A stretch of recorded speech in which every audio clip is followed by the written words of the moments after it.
ఓం నమో వెంకటేశాయ. అందరికీ నమస్కారం. ఈరోజు వీడియో శ్రీ యమునా అష్టకం.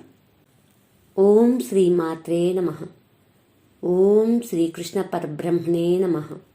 ఓం మురారికాయ కాళిమాలలామవారిధారిణి తృణీకృత త్రివిష్టపాత్రిలోకశోకహారిణి मनोनुकूलकूलकुञ्जपुञ्जधूतदुर्मदा धुनोतु मे मनोमलं कलिन्दनन्दिनी सदा मलापहारि वारिपूरभूरिमण्डितामृता भृशं प्रपातकप्रवञ्चनातिपण्डितानिशम् सुनन्दनन्दनाङ्गसङ्गरागरञ्जिताहिता धुनोतु मे मनोमलं कलिन्दनन्दिनी सदा लसत्तरङ्गसङ्गधूतभूतजातपातक नवीनमाधुरीधुरीण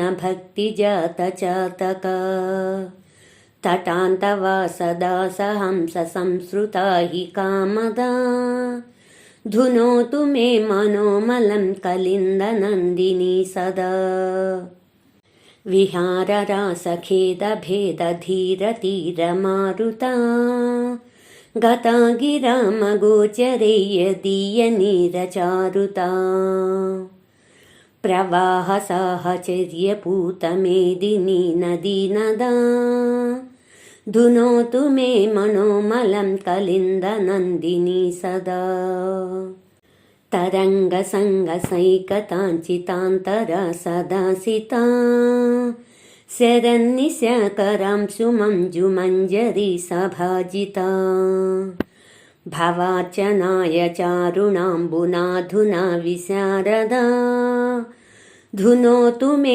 मनोमलं कलिन्दनन्दिनी सदा जलान्तकेलिकारिचारुराधिकाङ्गरागिणी स्वभत्तुरन्यदुर्लभाङ्गसङ्गतांशभागिनी स्वदत्तसुप्तसप्तसिन्धुभेदनातिकोविदा धुनोतु मे मनोमलं कलिन्दनन्दिनी सदा जलच्युताच्युताङ्गरागलम्पटालिशालिनी विलोलराधिका कचान्तचम्पकालिमालिनी सदावगाहनावतीर्णभर्तृभृत्य नारदा धुनोतु मे मनोमलं कलिन्दनन्दिनी सदा सदैव नन्दनन्दकेलिशालिकुञ्जमञ्जुला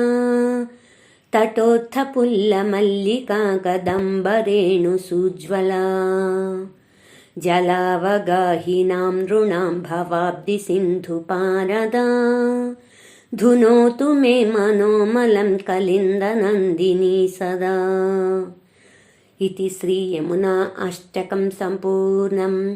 ओम श्री मात्रे नमः. ओम श्रीकृष्ण परब्रह्मणे नमः. Please subscribe, please like, share, comment. మరిన్ని శ్లోకాలతో నెక్స్ట్ వీడియోలో కలుద్దాం. ధన్యవాదములు.